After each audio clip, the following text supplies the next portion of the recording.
how far the league has fared. How would you describe the responsibility that comes with managing the Nigeria Premier Football League since your emergence as the chairman of the board from category committee now to the substantive chairman of the board? Well, I would say it's just like managing an average human being in Nigeria. You know, you want to manage human beings, they should be prepared to face a lot of challenges because sometimes you have programs, those involved may not want to align with that program, probably for some personal reasons, but what you consider to be germane and probably reason to grow the league, some may not align with it. Then again, it's brothers or managing human being. You face challenges. You need to sometimes, adopt the principle of give and take. Sometimes you do not have your way all the time. But as an administrator, you must have your way most of the time, since you are working for the progress of the system. Some people naturally will not want to be in tune with what you are doing. Not because you are doing badly, but success is even a problem to some people. They are doing something and you're successful, and you're doing it successfully. Some they're going to see it as a challenge to them to not to give you room to actualize that dream of promoting the system you are heading. So as an administrator, you must be ready to do battle with all shades of character. In this system, just like every other facets of life, you have the good, you have the bad, you have the ugly. But I can tell you that in the Nigerian football league today, the managers and those in the industry, I would say we have more of the good than the bad. That's the truth. We have more of the good people now than the bad. So, trying to us in the system, we want to promote the system, we want to make the system work. Naturally, board members are very happy to have very good quality people working in the board. I mean, as members of the board, we're working together. Again, yeah, we have quality club managers too. So now, I think everybody is on the same page in moving the league forward. That's what I would say. And so let's take a look at some of the things you said. Let's look at the key indices of your policies. There are key indicators to say, okay, we are successful, so far since we started. So what are the key objectives when you took over from catechol to substantive chairman? Are there key indices that we can look back to say, okay, in this area, in this area, in this area, we have gotten it? For example, in the area of security and the less violence in stadiums or stadia, I think we have done massively. So what are the key objectives or key indicators from your angle that you can look back and say, okay, when we started, these things were not there, but we have been able to institute those things and they're functional now? Well, you mentioned security. Let me start from that. You know, if you want to go and watch, you want to go to the stadium now, you should feel secured. You should know that you can go there and watch matches, violent-free environment. Go there without being molested. Go there, enjoy the game, then come back. You can go with your wife, you can go with your friends, you can go with your children. Everybody is now free. And the reason I would say, if you don't adopt some measures, certainly some things will not work. The issue of point deduction, we introduce it because there's no how you find a club for beating or for harassing match officials. They will pay the fine, all right, as soon as they get the result they want. Next time again, they will still harass match officials in that same stadium, and they will still do the same thing. So what is more important, I'm going to say, is that we should, we adopted that system of making sure that we deduct 3 points if you harass opposing teams, if you harass match officials, and that has been working for us. Because 3 points means a lot to some clubs. When you deduct 3 points from your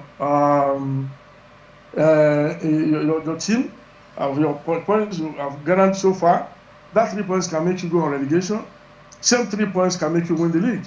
So now a situation we have now is that we have supporters of clubs now policing the stadium to make sure that they don't harass officials and away teams so that they will not lose valuable points as a result of a punishment for pitch invasion for being violent and for violent conduct. That was getting it right. Then again, let me talk about referees. So far, so good. We have been able to pay all our referees. Even before they go to officiate, we pay them. Unlike when referees claim they were being owed 3 football seasons without being paid. And the way I believe them, if you are not being paid for 3 months, you must stop working. But working for 3 years, if you are not being paid, means somehow, something is wrong somewhere. And that's what was affecting the system. That I would say. Then again, there are other things that we see that are good points. And there are many challenges equally too. Because now, we'll be having, before we don't have crowds going to the stadium. Now the problem we're having now is how do we manage the crowds? Area where we're witnessing overcrowding. People coming more than the normal seats available in the stadium. So that's the challenge we're facing now. Let's talk about the fact that some key stakeholders, they've given you pat on the back, saying that they've seen visible changes that you have brought to the league in conjunction with your board. Now, the big thing is one thing to formulate policies, is another to implement these policies. So we are asking, how do you manage to implement these policies in looking at the Nigerian context? Because like you said, sometimes we have a different breed of people here, you know. So how do you manage to implement some of these policies, like deducting points? Is it really true that points are deducted? Is it really true that when you place hammer on club to pay fine, they truly pay these fines? So that's what one area we need to be clarified. All right, thank you. When we say point deduction, I can give you an example. We have been deducting points. We started with even Manchester United 3 points. Remo United, the Remo Stars 3 points. That was 2 seasons ago. We did the same thing to Gbenga United, same to Plateau United now. It's been consistent. We did the same to Wiki Tourist. So we're consistent with that. If we violate rules, we do that. Then in terms of paying penalties, we did that from the source, where we have corporate some sponsors like money from StarTimes are prepared coming to the league. If we are owing, we deduct from source such fines. And again, let me tell you, in terms of implementation, if we have laws or rules and you don't implement, the most important thing is enforcement. Laws without enforcement leads to lawlessness. That is the truth. So we enforce, and we are very serious about it. Okay.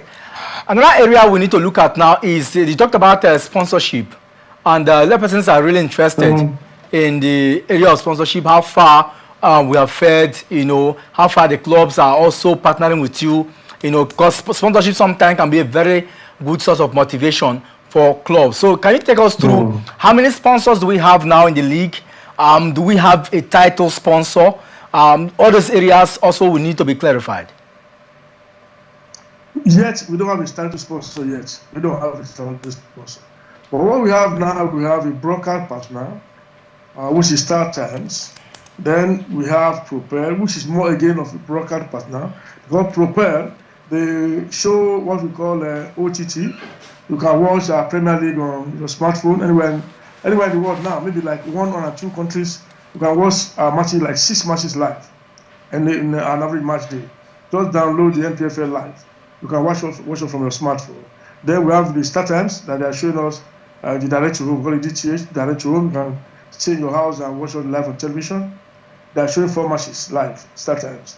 Propel 6 now live. So an average week you have 10 match days, and those 10 matches are usually live, either on TV or on television at all. On your smartphone. Then again, the money from that, when we signed StarTimes, it was done in Abuja at the Sheraton Hotel, and we have pressmen, everybody there, and I was very happy that day that the pressmen there said, "Look, this is a new innovation," where the league announced the amount of money coming from this particular engagement with this particular company. StarTimes paid $1 billion and 60 million. That is 1 billion and 1.06 billion.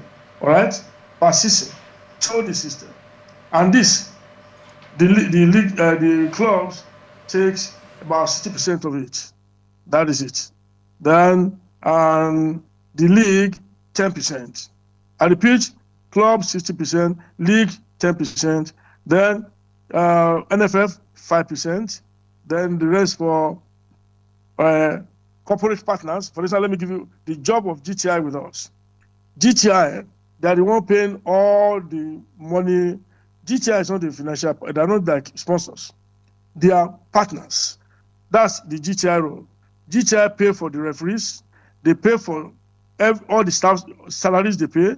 Everything that has to do with the accommodation of referees, where they go and they are feeding, GTI paid. And indeed, GTI take 5%.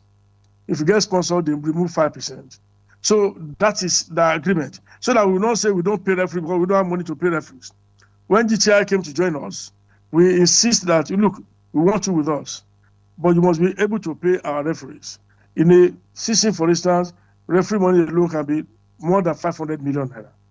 So if you have 1 billion from StarTimes, and StarTimes pay twice a season, this season now, they pay half of the 1.06 billion. The next half, they will pay the remaining. That means 5% of what they pay is what GTI can get. All right? If they pay 500 million, 5% of 500, 10% of 500 million is 50 million. That means GTI is entitled to something less than, I think their money is 4%, it's less than 25 million. So okay, you'll be wondering why they will recoup such investment after spending so much in supporting the league. Then the clubs and the anything comes to the clubs, it is strictly to the account. Doesn't come to us. The referee money doesn't come to us. It goes straight to the referees themselves. So we don't warehouse money in the Nigerian Premier Football League. That's good to know. Yeah. That's very sincere of you. Yes. Mr. Chair. Yes. Yes. And let me go further again. When GTI join us, the cumulative money for payment of referee enrollment for that season, they say, okay, we should bring account they want to credit us after a week. We send them referees accounts. Don't credit us, credit them. They are the one that own the money. So that we don't have referee money in the Npfl account. Something happened, you spend part of that money. Again, that means we won't be able to pay referee. So we are not interested in warehousing money. Pay directly to referees. Then the staff, pay the staff that's monthly salary. That is what we have succeeded in doing. We don't owe staff salary. We don't owe any referee. And where referees go, accommodation and feeding, GTIT, they're still responsible for it. That's quite interesting. Thank you. Just give me a minute. Yeah. Let me introduce my colleague in the studio who is also here with us. Emmanuel Kingsley, I'm sure you are enjoying the New Year Eve, and you've been listening to the chairman. A very rare, big fish, rare to get to see him live with us. But it's not very evident that when people talk about, he said there's no money with them, that they don't have the money. Money goes directly, which is very lovely. Yeah. But what's your take on some of the things he said so far? I think for me, when you take a look at the sponsorship, I think they've done well, at least in trying to get StarTimes, propel as well, to be part of the league. And I've been so impressed, with that particular one. I think for that, that has also brought some amount of money to the league, and they've been able to at least to use that money to do one or two things that has also helped the growth of the league at this point in time. In fact, you can even see it in the prize money. At least in the space of 2 seasons now, we've seen increments in terms of the prize money of the league. I think for me, it's been an impressive, one so far. In terms of officiating, I think we've seen, a little bit of level of officiating. We'll now see teams, going away from home to pick points, fairly, then come back and as well compete, in a very, very fantastic fashion. The referees as well, they've also done their best, so far in a couple of games, we've seen so far this season. I think probably could also be as a result of the level of training they might have gotten, and as well the remuneration that they've been given so far, just like Gbenga, Elebeleye, mentioned. I think all of this being put in place actually kept the league, smooth this time around. Achia, back to you now. From what my colleague just said, it reminds me, and I want to ask. We have seen. Temple, don't be. Let me just get because we just have to talk on that streaming platform. Yeah, the prepare. Yeah, I don't know, Mr. Chairman. I don't know if you are aware that some Npfl fans, some Nigerian Premier Football League fans, there have been some complaint that they find it difficult, to access some games due to, poor network. I don't know if you are aware. Sure, I'm aware. We have network challenges in practically almost 60% of the stadia where we play matches there. But unfortunately, most of these things, it's not something you can correct overnight. But so far, so good. We've been able to improve in terms of getting them to align with the MTN. So that where you have MTN network, then the streaming will work well. So that is what they themselves, prepared themselves, approached MTN, and they did integration. I think gradually now the system is improving. Let's talk about the season, the ongoing season, that it's break time now, and so every club will have time to really, fine-tune, prepare for the transfer, the mid-season transfer, and a lot. But before we talk about how will you rate the performance? A lot of people have credited their away goals, their away results, as for them one of the best moments in the league this season. But let's hear from you. What are the key areas you think that, okay, apart from the security, like the other day I watched Economy Warriors, what transpired, there in Maiduguri, fantastic. That's what the kind of football we want to see everywhere crowded. But generally, how will you rate the ongoing season? Well, I would say so far so good. When you mentioned winning matches away, is a mark of transparency, all right, and improvement in officiating, because most teams always win at home at all cost in the past. But now what we see now is that teams are going to play anywhere and win without fear. So the new mantra now is play well and win well. If you don't play well, you lose, even at home. So teams stay at home. Imagine the last match, Rivers United against Plateau United in Port Harcourt. It wasn't easy for Rivers. They were almost losing until the last, towards the end, when they were able to manage to score the goal to equalize. Imagine 3SC Ibadan coming to the Cathedral and defeat Rangers of Enugu right at home there about a week ago or thereabout. So it's easy for clubs to go to anywhere now. Lemon Stars went straight to Katsina to pick a point, to pick 3 points. So it's easy. If you play well anywhere in the country, you win. So there is no fear of being molested, because now fans know that 3 points is difficult to get, so they may lose it. And again, I would say this current season, we try to again let you know that we introduced the youth league last season, which we pick the best of them now. We are preparing to give them a foreign tour during this season's break.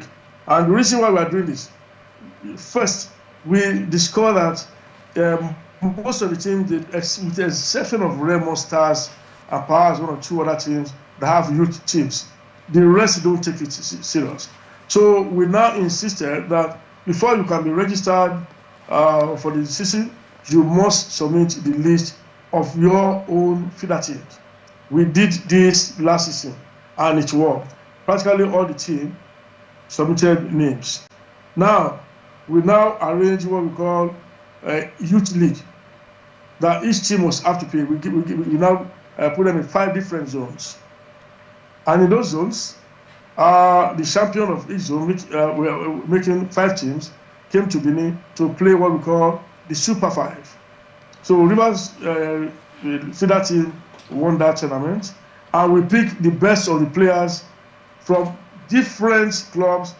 We now call them the best 22 of the youth league. Don't be surprised now that Rivers United have 4 of such young players in their feeder team now playing the senior team. Plateau United has 3 of them. Lemon Stars has 3SC has shooting star. I mean, Sunshine Stars and Kure has 2 of them. So Caterpillars too have. So now they discover that they even have younger players in their kitchen that they don't know are those as talented until we expose them. So it's a win-win for the league. These youngsters will form the bedrock of future Super Eagles.